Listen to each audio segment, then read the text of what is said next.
and welcome back to the lecture series of Learning Theory of Automata and Formal Languages. My name is Binayak Parashar. I am working as an assistant professor in the Department of Computer Science and Engineering at Ajay Kumar Garg Engineering College, Ghaziabad.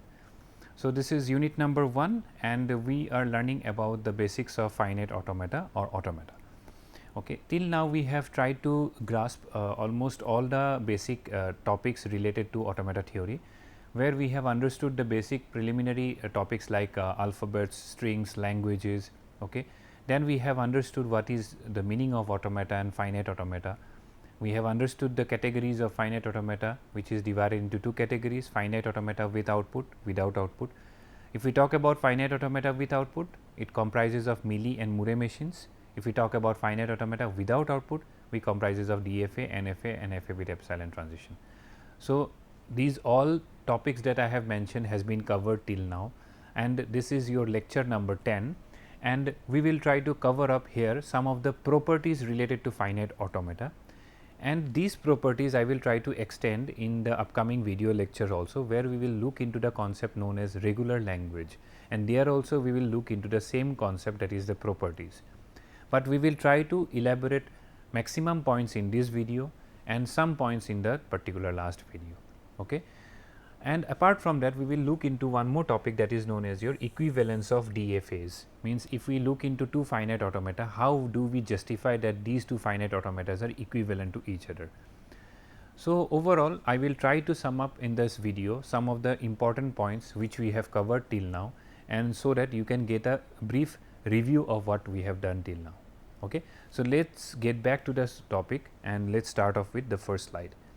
So, before starting with the topic, as I have already mentioned that the topic covers up with the closure properties of finite automata as well as some extended decision properties of finite automata as well. But what these closure properties are all about, what is the meaning of closure properties? Okay. Actually, if we try to find out some one particular concept, say suppose I am talking a z, I am talking a z. This z is nothing but what? Integers or set of integers we are having.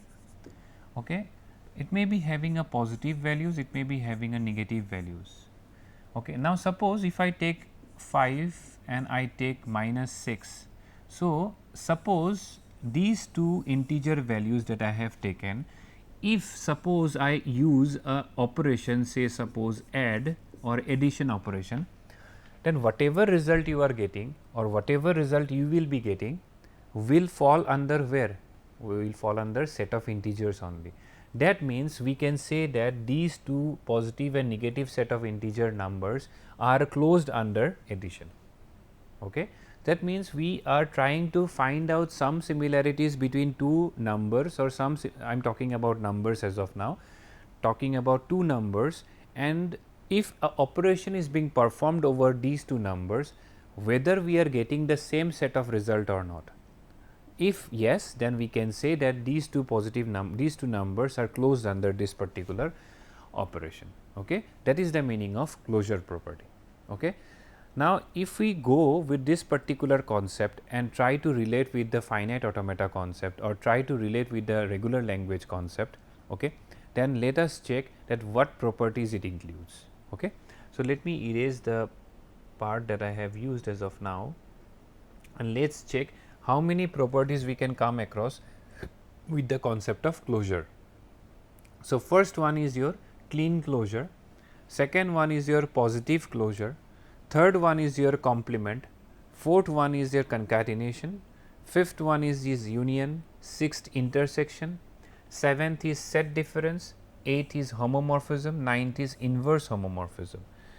Okay. So, as I have already mentioned to you that few of the properties we will be properly discussing in this video, and when we will be discussing about the regular language concept, there also some closure properties and finite and decision properties are there. There also we will try to look few of the points. These particularly these 3 points, these 3 properties we will look into that particular chapter. Okay. Now, in this video we will try to look or concentrate on these 6 properties and try to explain and try to understand how to, like you can say, solve or how to prove that whether this particular topic is closed under the finite automata or not. Okay. So, let me check with the first one, that is your okay. Before that, already I have discussed with you all what is the meaning of closure properties, but here also we have included here the definition. So, closure properties on regular languages. Okay, again and again I am telling you regular languages. Take me let me pause for a moment and let me give you a hierarchy of it, so that you will be able to understand now, because now I am pretty much sure that if you have understood till here, then you will be able to relate what and all topics we are doing. See, there is a proper hierarchy for this. Okay, what is the hierarchy?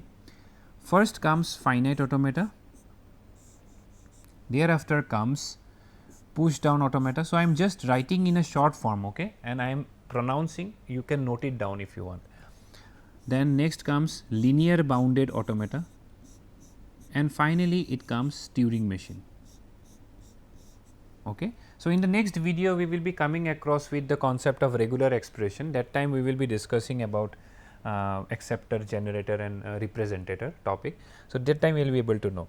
These all are machines, these all are machines. Okay. And what does machines do? Machines generally accept, okay, it will not generate, it will accept the particular set of strings. Clear? On the contrary, for every machine there are two things. Okay, for every machine there are two things. What are these two things? One is the language and one is the grammar through which these strings will be generated. Okay. For every machine, the grammar part I am writing.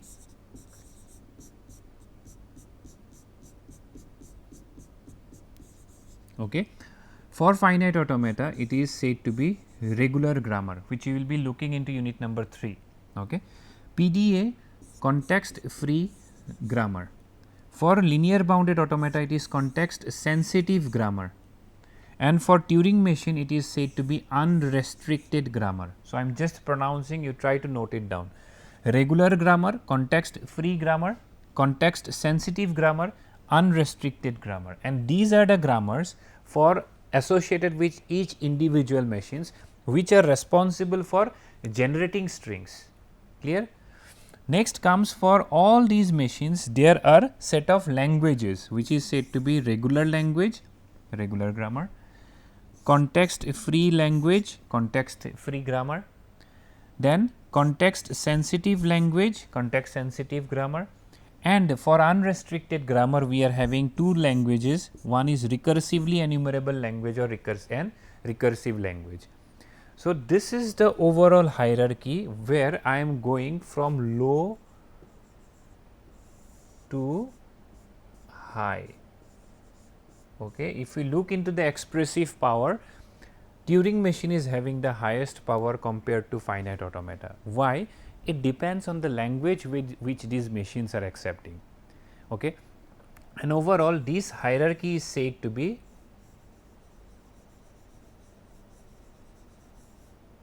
Chomsky hierarchy. You will be properly looking into this particular topic in unit number 3, but as of now I am just trying to look into again and again I am trying to say you regular languages, but you need to understand how this particular concept comes. Okay. This language is the one which is just giving the set of rules for a particular user defined, you can say, set of strings. Okay. So, therefore, this regular language and closure properties over these regular languages are defined as certain operations on these regular languages which are guaranteed to produce regular language. That means, whatever operations are being performed over these regular languages, I am 100% sure that the result that will come will also be a regular language. In that sense, we can say that that particular operation is closed under this regular languages. I hope it is clear to you the definition, and I have tried to explain to you the hierarchy of this particular machine along with the language, along with the grammar. Okay. So, let us go with the next slide. Next slide starts with the properties. The first property is clean closure. If you remember the expression wise, okay, I have not given you the exact one, but yes, I have somewhere the other I have mentioned the topic known as clean closure, which you will be learning properly in the next unit, that is known as your regular expression. But let me let you know what is the clean closure symbolic representation. It is asterisk. Asterisk generally have a range of value from 0, 1, 2, 3 up till infinity. Clear? And we are having one more closure, that is known as your positive closure, which is represented by plus, and it starts from 1, 2, 3 dot up till infinity. I hope these two difference you should know. What is the range of values that is taken by positive closure and what is the range of values taken by clean closure. Okay. So, this is one kind of operator only. This is one kind of operator only. So, how do we justify that this operator and this operator are closed under the same language which is known as a regular language? We can take any possible way of explaining this. So, the better way of explaining this will be useful once you understand the concept of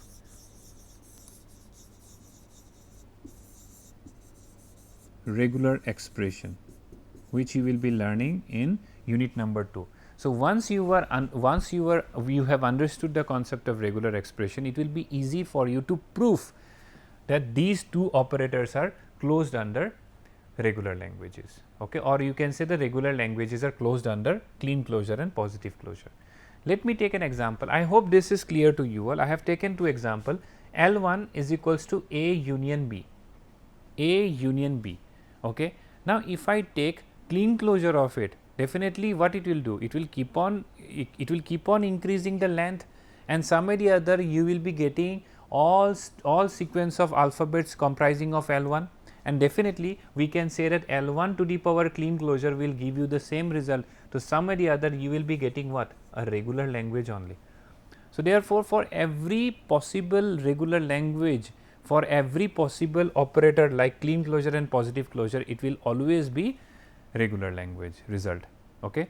In a broader sense, we will try to explain, we will try to discuss once this regular expression concept will be done. That is why I am telling you, we are discussing as of now the points which is related to closure properties and decision properties, but we will try to relate together with the concept of regular language and regular expression after learning unit number 2 points. Clear? But still, as of now, I am feeling that for as of now you have understood that for this particular operator over any language, if you do, then definitely you will be getting the same language again and again. Okay. And as I have already mentioned you that in these two operators only a small difference is there, that is 0 is not present over here. So, definitely it will not hamper the language operation. The language that we will be getting after doing this operation will be the same. Okay. So, let us go with the next concept, positive closure I have told you. Now, comes back to complement. Okay. If we talk about complement, this particular concept I have done while discussing the design process of DFA or while discussing the design process of NFA, if you remember. Okay. Now, let me check. I will not go with this example as of now. I will just try to relate what we have studied as of now. If I say a language having length equals to even. Now, my dear students, this will comprises of what? Length 0, length 2, length 4, length 6, length 8 and so on. This is suppose language L. Now, if I say that what is the complement part of it? Complement part of it will be 1, 3, 5, 7, 9 and so on. I think you know the complement, right? In the case of set, if A is a set of elements, if I have to find out the complement of A, what I do? U, that is universal minus the set, you will be getting the complement of it. The same way, if I take the complement of this particular set, which is nothing but the length equals to even, I will get a language of this particular type, which is nothing but what? Length equals to odd. So, that means this language is having its complement, which is nothing but length equals to odd, which is also a regular language. Therefore, we can say that this regular language is closed under the complement operation. I hope it is clear to you all. Later on you can relate with this example. I have taken LG and I have taken LG of this one. See, you can take it, see, a to the power n I have taken, and n is greater than 3. So, if I say greater than 3, then definitely it will take from a to the power 4, correct, a to the power 4 and keep on increasing till infinity, okay, and it is a regular language. And if I take L complement of G, then definitely less than equals to 3 it will take. So, a to the power 0 to a to the power 3. So, that is also a regular language. So, if we take the operation complement for both the languages, we are getting the same one. So, we can say that this particular operator is closed under. Okay. Next comes union. So, union is also same, that if you take a language which is already a regular and another language which is already regular, and if you merge or if you do the union operation, definitely you will be getting a regular language only. So, that is why we can say that the regular language is closed under union. You can take the example, okay, you can relate with it. If it is says a to the power n greater than 0, which is a regular language, and I am taking b to the power n greater than equals to 0, then if we take a to the power n union of b to the power n together, we will get a regular only. Okay. We are not trying to merge one after another, a to the power n finish, then b to the power n. Okay. Next comes intersection. Intersection also concepts, the concept is somewhat similar to what we have understood till union and complement, because in the case of intersection, if we take a language which is regular and also a language which is already a regular and try to find out the similarities between them, definitely the language which we will be getting, if you put in logic, it will be also regular. So, therefore, regular language is closed under intersection. It is mentioned over here 2 examples, L1, L2, and L3 is nothing but L1 union, L1 intersection L2. L1 is having a to the power m, b to the power n, L2 is having a to the, you need to find out commonalities. If you are not having commonalities between both the languages, you are not able to find out the operation. But suppose you are having commonalities between both the operation or both the languages, definitely intersection will exist, and definitely we can say that these 2 languages are closed under intersection. Okay. So, next slide comes is concatenation. Okay. So, if we take concatenation in a broader way, now concatenation can be done in a way that suppose L1 is a regular and L2 is a regular. See, here we cannot consider that L1 is a regular and L2 is a context free language, then we cannot do it. It should be of the same genre, it should be of the same domain. So, as we say that L1 is a regular and L2 is a regular, if we try to concatenate these 2, definitely it will be a regular. Now, let us take an example here, say a to the power m. Okay. See, I will let you know in the upcoming lecture where we will be learning about the regular language concept, how to identify a language is a regular or not. Okay. Right now, you might be having a doubt that whether a language is regular or not, how to find it. So, that we will be discussing at the end of our sessions, okay, end of our lecture videos. Now, as of now, I am saying that this a to the power m is a regular language, and a b to the power n, which is of having different count, is also a regular language. If we concatenate these 2, definitely it will be a regular language. And how do we justify that this is a regular language? That you will be able to understand once we will reach the topic which is known as how to identify that a language is regular or not. Now, as of now, you just try to understand that what are the topics on behalf of which we can say that this is closed. Okay. These are the different properties that we have understood till now, closure properties. I hope the basics we have seen: positive, clean closure, then union, intersection, complement, and concatenation. Okay. So, 6 operations we have seen, as I have told you, homomorphism, inverse homomorphism, and one more topic we will be looking at the end. Okay.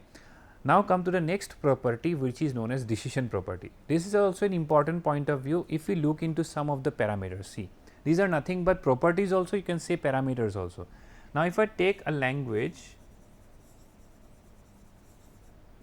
which is regular, I have taken a language which is regular.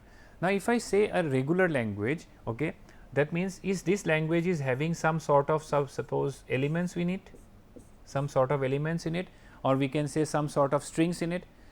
If suppose the language does not have any string, then we can represent by this one, that means nothing is there, or we simply write like this. Okay. That means what? We do not write in the set form. Okay. Simply phi means null and epsilon means a singleton element which is having no string attached to it. That means, if we say nothing, no string is attached to this particular language, then that property is said to be what? Emptiness. Okay. If some of the other strings are present, then this particular property is said to be non-emptiness. It is very simple topics. Okay. Next comes finiteness. Now, suppose I say length of a language is equals to 2. I think this is the first concept that we have seen. That means, what are the elements? Suppose A, B, B, B, okay, and this I have taken over A and B. That means, I have taken input alphabets A and B, and I have tried to find out the length is equals to 2. Then I got a language like this, which is what? A finite. So, this is the property finiteness. If I say length at least 2, then that means 2 will be the minimum length. Apart from that, it will keep on going until it reaches infinity. Okay, cannot reach infinity means it will be infinity. So, that means that particular property of that language is said to be infiniteness. Okay. Next, membership. If I say, suppose A belongs to this language or not? Yes, it belongs to the language. That means what? I am trying to check whether this particular string is a member of this language or not. So, that kind of property is said to be membership.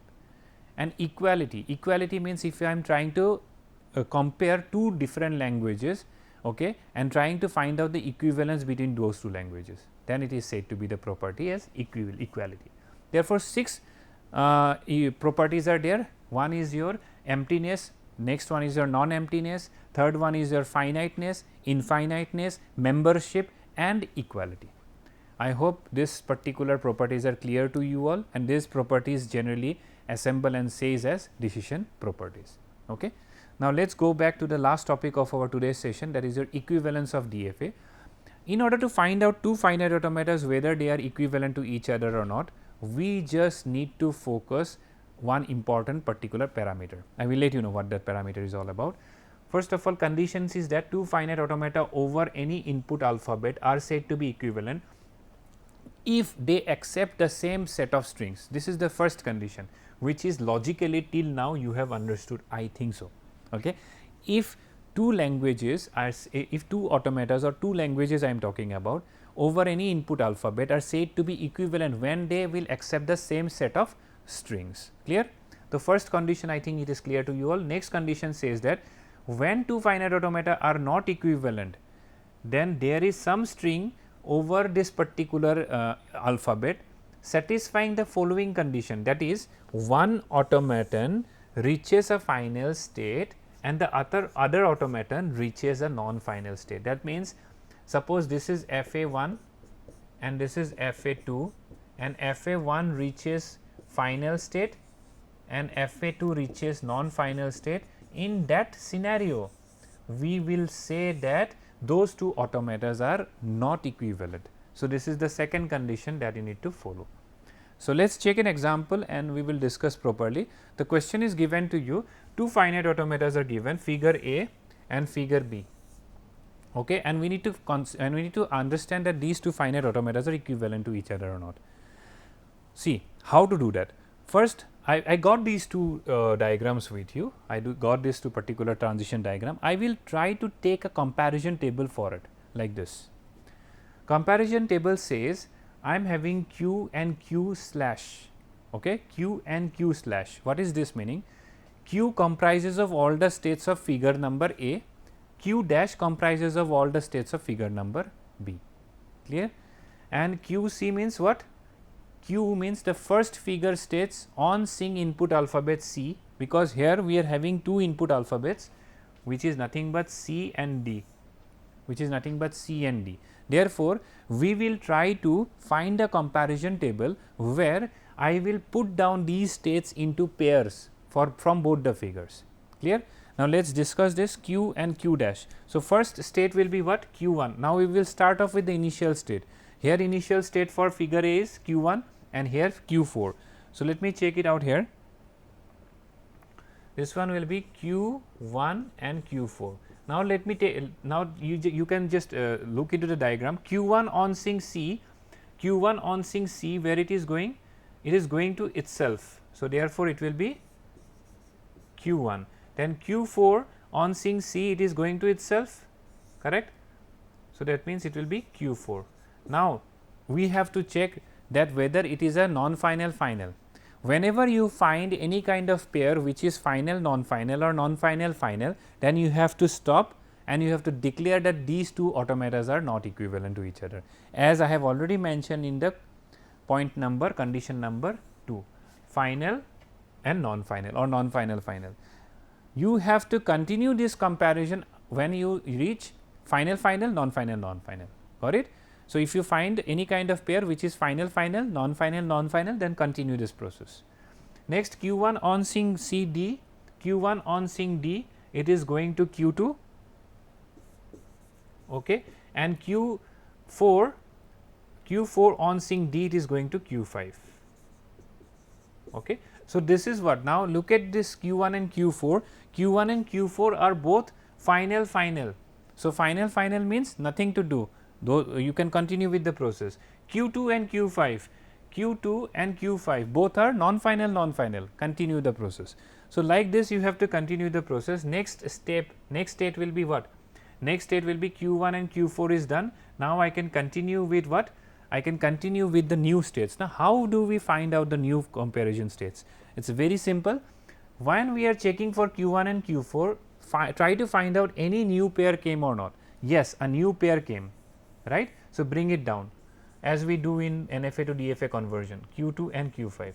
So, if you look into Q2 and Q5, Q2 on sync C, where it is going? It is going to Q3, and Q5 on sync C, it is going to Q6. So, Q3 Q6 will be the new pair, and Q3 Q6 are both non-final non-final. So, you can move forward.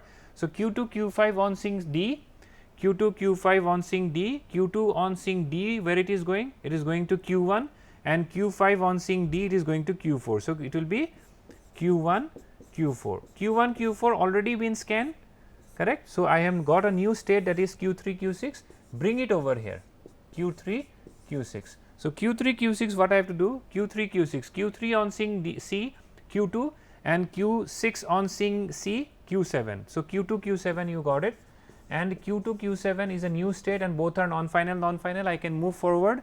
Then I am checking Q3 Q6, Q3 Q6 on Q3 on sync D, it is coming back to itself, Q6 on sync D, it is coming back to itself. So, it will be Q3 Q6. Now, if you look into this one, new state came is Q2 Q7. So, bring it over here, Q2 Q7. So, Q2 Q7 on sync D, on sync C, Q2 on sync C, it is going to Q3, Q7 on sync C, it is going to Q6. So, Q3 Q6 is the new one.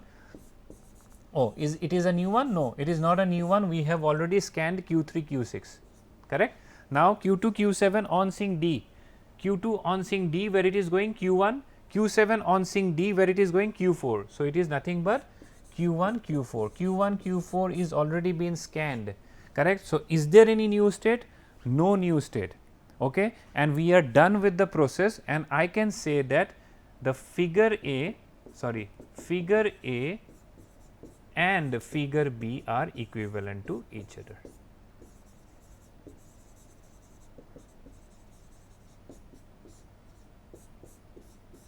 So, I hope it is clear to everyone that how to find out the equivalence process and how to find out this table. Okay. If you find anywhere final, non-final or non-final, final, then you need to stop there and you need to declare that both the finite automatas are not equivalent. And if you are finding final, final, non-final, non-final, continue the process. And this process should be done until all the new states or new pair of states has been scanned. Okay. So, this is all about today's session in this video, and here we have tried to understand the concept of closure properties and decision properties of regular languages, finite automata. Regular language part we will be discussing soon, and we have seen equivalence property or how to find the equivalent between two finite automatas. So, thank you for watching the video. In the next video, we will come with one more interesting topic. Thank you.